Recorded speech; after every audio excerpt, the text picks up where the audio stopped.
Le temps, on croit le posséder, on pense pouvoir le retenir, mais il glisse entre nos doigts comme l'eau d'une rivière.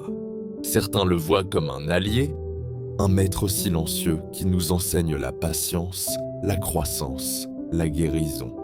D'autres le voient comme un voleur, qui nous prend tout sans jamais nous rendre ce qu'il a emporté.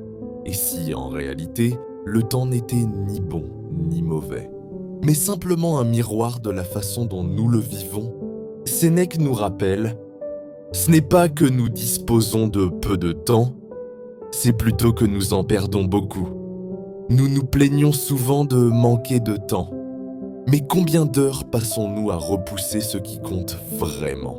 Nous remettons à demain ce que notre cœur voudrait vivre aujourd'hui. Nous gaspillons nos journées à courir après l'insignifiant, tout en laissant passer les instants qui avaient du sens. Le problème n'est pas le temps lui-même. Le problème, c'est notre usage du temps. Car une journée peut sembler vide ou pleine, selon ce que l'on choisit d'y mettre. Sénèque nous invite à ouvrir les yeux. Le temps que l'on croit perdre ne revient jamais. Chaque minute donnée à l'ennui, à la colère ou au regret est un morceau de vie qui s'éteint.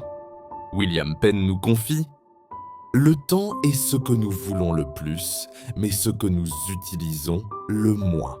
Nous rêvons d'avoir plus de temps pour aimer, apprendre, voyager, créer. Et pourtant, dès qu'il est là, nous le négligeons. Nous disons « quand j'aurai le temps », mais le temps ne s'offre pas comme un cadeau, il se construit comme une œuvre. Le paradoxe est cruel, nous demandons plus de temps, alors que nous ignorons celui que nous avons déjà.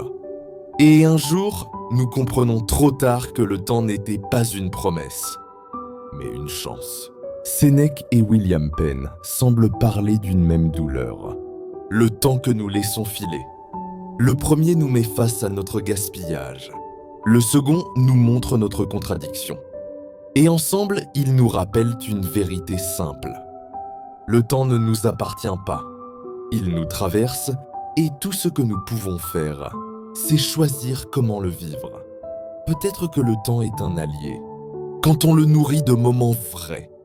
Peut-être qu'il devient un voleur, quand on l'oublie dans les détours inutiles. En réalité, il prend la forme que nous lui donnons. Le temps n'attend personne. Il ne se ralentit pas pour nous laisser respirer. Il ne recule pas pour nous laisser corriger nos erreurs. Il avance, toujours. Alors, ne vis pas seulement tes journées. Habite-les. Offre ton temps à ceux qui t'élèvent, à ceux que tu aimes, aux rêves qui te font vibrer. Parce qu'un jour, tu réaliseras que le temps n'a jamais été ton ennemi. Il t'a seulement montré que chaque instant était une vie en miniature.